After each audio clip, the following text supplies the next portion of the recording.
يلا سلام. يلا. حماد زعلش مني يا حماد، حقك عليا. مالكش دعوه بزعل يا عم احمد، انا حيالله ابن عمك، انا كل اللي يهمني زعل اختك يا عم احمد، ما ينفعش. وانت ليه غيرها؟ اختي وانا ليا بقى غيرها؟ ورا؟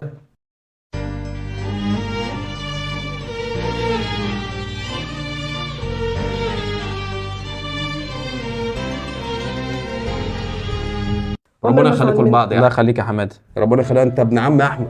ما تزعلش إحنا مني انت بس. احنا مش كده يا عم احمد، احنا ما نبيعش اخواتنا يا عم احمد البنات عشان خاطر مراتاتنا يا عم احمد.